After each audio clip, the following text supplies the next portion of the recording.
स्वागत है आपका शेयर मार्केट सीरीज़ में। आज हम बात करेंगे एक ऐसे शेयर के बारे में जो बिलोंग करता है टायर सेक्टर से। स्टॉक का नाम है दोस्तों बालकृष्ण इंडस्ट्रीज लिमिटेड। और ये कंपनी जो है दोस्तों वो बहुत पुरानी कंपनी है। जैसे कि आप देख रहे हो यहाँ पे ये फॉर्म हुई थी 1987 में। और इसका मेनली बिजनेस है ऑफ हाईवे टायर बिजनेस में। और कंपनी के पास एक अच्छे की पॉइंट्स है दोस्तों यहाँ पे। जैसे कि आप देख रहे हो यहाँ पे कंपनी का बिजनेस जो है 160 प्लस कंट्रीज में फैला हुआ है, जो कि एक अच्छी बात है। जानेंगे दोस्तों इस कंपनी के बारे में आज डिटेल्स में।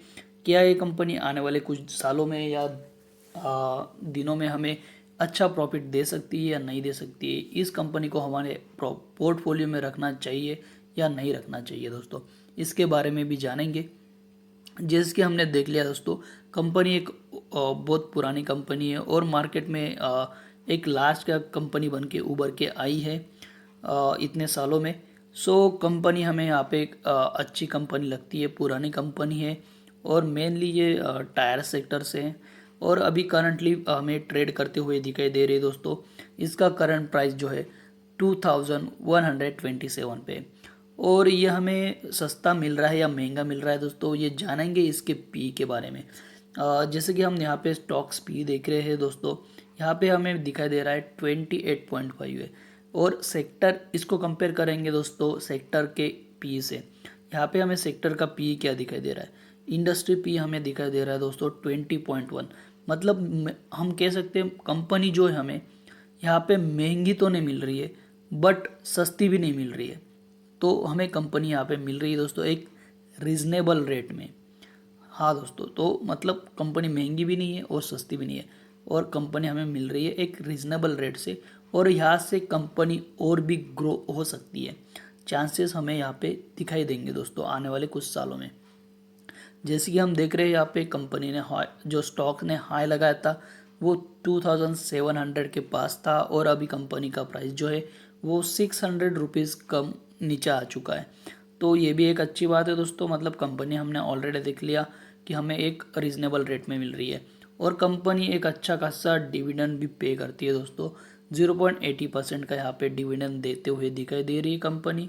और कंपनी का ROE जो है रिटर्न ऑन इक्विटी यहाँ पे 21% है दोस्तों। मतलब ये भी एक अच्छी बात है। एवरेज हम 15% लेके चलते हैं, पर यहाँ पे हमें मिल रहा है 21%, जो कि एक अच्छी बात है। और यहाँ पे और एक अच्छी बात है दोस्तों फेस वैल्यू कंपनी का, जो कि है 2 रुपीज़। मतलब आने वाले कुछ सालों में कंपनी यहाँ पे अगर स्प्लिट करती है तो आपको यहाँ पे 1 शेयर के पीछे और 1 शेयर मिल जाएगा। मतलब आपके शेयर जो है वो डबल हो जाएंगे दोस्तों। ये भी एक अच्छी बात है यहाँ पे। यहाँ तक अभी हमें कंपनी एक अच्छी दिखाई दे रही है दोस्तों। ये इसकी कोई निगेटिव पॉइंट हमें यहाँ तक मिली नहीं है। और बात करेंगे दोस्तों इसका डेप्ट के बारे में, कंपनी के पास कितना है डेप्ट टू इक्विटी रेशो देखेंगे यहाँ पे। कंपनी हमें यहाँ पे बहुत कम डेप्ट दिखाई दे रहा है कंपनी के ऊपर, जो कि सिर्फ 0.24%। और अगर कंपनी की वैल्यू हम देखते हैं यहाँ पे 41,000 मार्केट का कैप है, 41,000 करोड़ की मार्केट कैप है, और उसके कंपैरिजन में इसके ऊपर बहुत कम डेप्ट है दोस्तों। सो अभी तक कंपनी हमें एक अच्छा पॉजिटिव पॉइंट सी दिखाई रही है। कंपनी की प्रोमोटर होल्डिंग दोस्तों यहाँ पे 58.3 है। ये भी एक अच्छी बात है। कंपनी की प्रोमोटर होल्डिंग अगर प्रोमोटर के पास है ज़्यादा और पे, मतलब कंपनी को कहीं ना कहीं अभी भी कंपनी को खुद पे भरोसा है, और वो आने आने वाले कुछ सालों में अच्छा बेहतरीन करेगी दोस्तों। और जैसे कि हम यहाँ पे देख रहे हैं रिटर्न ऑन 6 मंथ और 3 मंथ्स, यहाँ पे हमें थोड़ी निगेटिव दिखाई दे रही है। कंपनी ने 6 सालों में 6 मंथ में हमें निगेटिव परसेंटेज दिए हैं यहाँ पे 6% से। उसी की वजह से हमें कंपनी यहाँ पे दोस्तों रीजनेबल रेट में यहाँ पे यहाँ पे दिखाई दे रहा है। तो ये पॉइंट जो है दोस्तों कह सकते हैं कि एक अच्छा एंट्री पॉइंट रहेगा कंपनी के लिए, हमारे लिए। यहाँ पे इस प्राइस पे हम एंटर कर सकते हैं कंपनी में। हमारे पोर्टफोलियो में अगर हमें स्टॉक ये ऐड करना है। और यहाँ पे प्रोज और कॉन्स के बारे में देखें तो हमें प्रोज यहाँ पे अच्छे खासे 2 प्रोन्स दिखाई दे रहे हैं, और कॉन जो है वो एक भी नहीं है। मतलब कंपनी बहुत अच्छी है यहाँ पे। और आते हैं दोस्तों इसके क्वार्टरली रिजल्ट पे देखेंगे। यहाँ पे हमें कुछ अच्छे पॉइंट्स या आप नंबर्स दिखाई दे रहे हैं या नहीं है, तो कंपेयर करेंगे दोस्तों इसका year on year and quarterly result. So last year में हमें यहाँ पे सेल्स जो देखा है दोस्तों, यहाँ पे 1509 का यहाँ पे सेल दिखाई दे रहा है, और इस ईयर में हमें वो जंप करते हुए दिखाई दिया है जो कि है 2046 का। मतलब हम कह सकते हैं कि यहाँ पे ईयर ऑन ईयर कंपनी का सेल जो है वो बढ़ रहा है। ये भी एक अच्छी बात है दोस्तों, क्योंकि कभी भी कंपनी को देखा जाता है तो वो उसका सेल्स देखते हैं हम पहले। अगर वो ईयर ऑन ईयर बढ़ रहा है तो वो एक अच्छी बात होती है। और यहाँ पे हमें क्वार्टरली ऑन क्वार्टर भी यहाँ पे सेल जो है वो बढ़ते हुए दिखाई दे रहा है।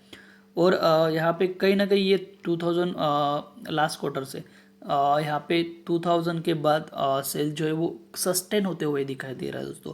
मतलब आने वाले कुछ सालों में यहाँ से सेल और हमें यहाँ पे बढ़ते हुए दिखाई देगा, जो कि एक अच्छी बात रहेगी हमारे लिए। हमारा पोर्टफोलियो में ये स्टॉक अगर आता है तो हमें ये अच्छे रिटर्न दे सकता है दोस्तों। और जानेंगे दोस्तों यहाँ पे नेट प्रॉफिट देखेंगे हम यहाँ पे, वो भी हमें क्वार्टर ऑन क्वार्टर यहाँ पे ईयर ऑन ईयर सॉरी दोस्तों बढ़ते हुए ही दिखाई दे रहा है। और क्वार्टर ऑन क्वार्टर पे यहाँ पे 300 के ऊपर ये सस्टेन करते हुए दिखाई दे रहा है। ईपीएस भी हमें दोस्तों यहाँ पे ईयर ऑन ईयर बढ़ते हुए ही दिखाई देगा, और क्वार्टर ऑन क्वार्टर भी यहाँ पे पिछले क्वार्टर से बढ़ते हुए दिखाई दे रहा है।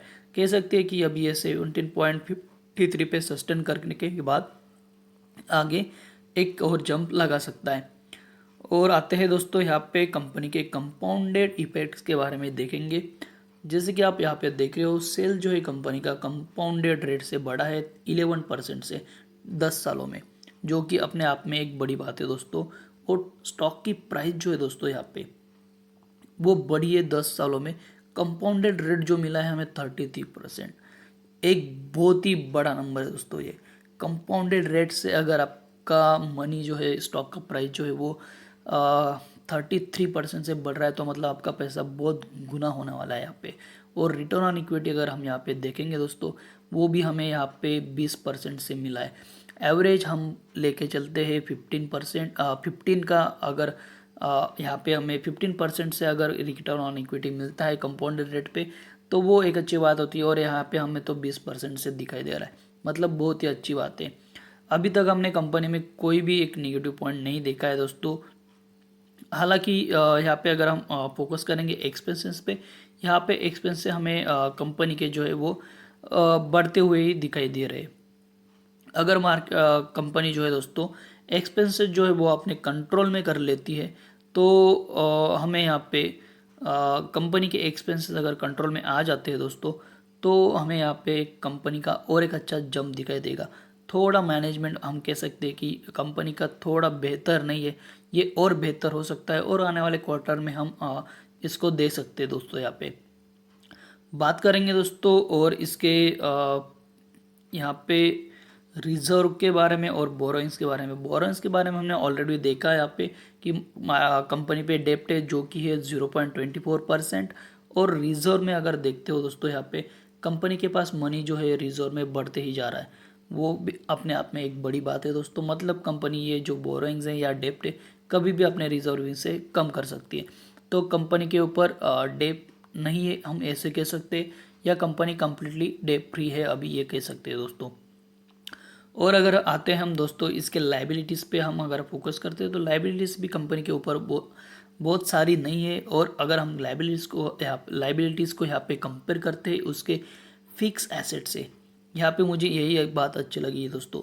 इसकी लाइबिलिटीज़ से जो फिक्स एसेट जो है दोस्तों, इसकी लाइबिलिटीज़ से डबल यहाँ पे दिखाई दे रही है, जो कि एक बहुत बड़ा पॉइंट है। और बहुत कम कंपनी में ये चीज़ दिखाई देती है दोस्तों। मतलब अगर कंपनी डूब भी जाती है, उसके लाइबिलिटीज़ पे करने के बाद भी उसके पास आपको शेयर के पैसे पे करने के लिए पैसा रहेगा दोस्तों। तो एक अच्छी बात है, कंपनी के पास लाइबिलिटीज़ से ज़्यादा उसकी फिक्स एसेट है। तो कहीं ना कहीं एक कंपनी मुझे बहुत अच्छी लग रही है दोस्तों। अभी बात करेंगे दोस्तों इसके कैश फ्लो के बारे में। कैश फ्लो भी अच्छा खासा ही दिखाई दे रहा है। ऑपरेटिंग मनी जो है, ऑपरेटिंग एक्टिविटी से हमें यहाँ पे अच्छा खासा मनी आते हुए दिखाई दे रहा है।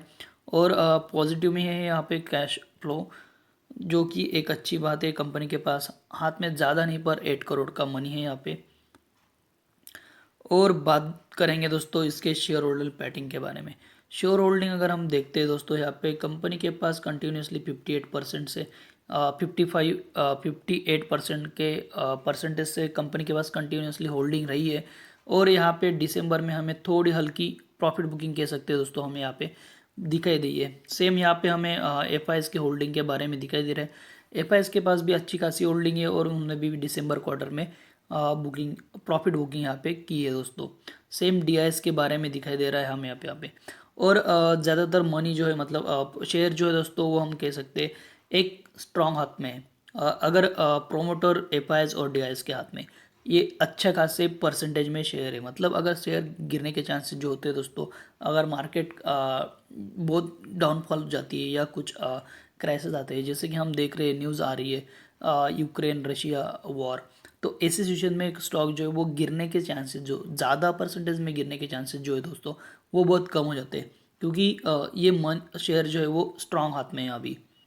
और पब्लिक के पास सिर्फ 15% में यहाँ पे मनी हमें शेयर्स हमें यहाँ पे दिखाई दे रहे हैं दोस्तों। तो ये थी दोस्तों कंपनी की स्टॉक के बारे में। फंडामेंटली कंपनी तो बहुत अच्छी है और ये कंपनी हम हमारे स्टॉक पोर्टफोलियो में हमें इसको जगह दे सकते हैं दोस्तों। अभी एक चीज़ दोस्तों, कंपनी ने फिलहाल ही एक इंटर्न डिविडेंड और स्पेशल डिविडेंड जो है वो अनाउंस किया है। और डिविडेंड जो है दोस्तों आपको मिलने वाला है यहाँ पे 16 रुपीज़ का डिविडेंड मिलने वाला है इस आपको दोस्तों। और इसकी एक्स डेट है 21 फरवरी। मतलब अगर आप ये स्टॉक अपने पोर्टफोलियो में ऐड करते हो 19 फरवरी या उससे पहले, तो आपके पोर्टफोलियो में स्टॉक होने के बाद आपको ये आप इलिजिबल हो जाओगे इस डिविडेंड के लिए दोस्तों, जो कि है 16 रुपीज़ पर शेयर। तो ये थी चीज़ें दोस्तों बालकृष्ण इंडस्ट्रीज के बारे में। फंडामेंटली ये कंपनी बहुत ही स्ट्रांग है और अच्छी खासी स्ट्रांग लग रही है। जानते हैं दोस्तों, अभी इसके टेक्निकल के बारे में देखेंगे कुछ चीज़ें। बालकृष्ण अडवाणी हमें सस्ती मिल रही थी, जैसे कि हमने देखा एक रीज़नेबल रेट में मिल रही थी यहाँ पे। और अगर हम फोकस करते हैं यहाँ पे RSI पे, जैसे कि आप यहाँ पे देख रहे हो, मैंने यहाँ पे मंथली चार्ट लगाया दोस्तों, ठीक है। यहाँ पे मंथली चार्ट है और मंथली चार्ट में हमें स्टॉक जो है वो 45 पे यहाँ पे बालकृष्ण इंडस्ट्रीज़ का स्टॉक जो है वो RSI लेवल यहाँ पे 45 पे दिखा रहा है। मतलब एक अच्छा लेवल है, ज़्यादा महंगा भी नहीं है और ज़्यादा सस्ता भी नहीं है। जैसे कि मैंने कहा ये एक रीज़नेबल रेट में हमें कंपनी मिल रही है। तो ये थी टेक्निकल बातें दोस्तों। और अगर हम डे में आते हैं इसके, जैसे हमने आज डे में इसका एक मूवमेंट देखा था अच्छा खासा, यहाँ पे कहीं ना कहीं वो दिखाई नहीं दे रहा है आज कुछ टेक्निकल चीज़ों की वजह से। पर एक यहाँ पे हमें जंप दिखाई दी है दोस्तों आज। तो ये थी चीज़ें दोस्तों बालकृष्ण इंडस्ट्रीज के बारे में। और फंडामेंटली ये स्ट्रॉन्ग है और आप एक ये स्टॉक जो है अपने पोर्टफोलियो में इसको आप जगह दे सकते हो दोस्तों। सो दोस्तों आपको अगर कंपनी के बारे में जानकारी अच्छी लगी होगी तो आप सो दोस्तों ये थी चीज़ें बालकृष्ण इंडस्ट्री के बारे में। अगर आपको जानकारी अच्छी लगी होगी तो आप वीडियोस को लाइक कर सकते हो, चैनल को सब्सक्राइब कर सकते हो। और आपको कुछ क्वेश्चन है या आपके कुछ कमेंट्स है दोस्तों, आप मुझे कमेंट्स में पूछ सकते हो और मैं आपको वहाँ पे आंसर ज़रूर करूँगा दोस्तों। धन्यवाद, बाय।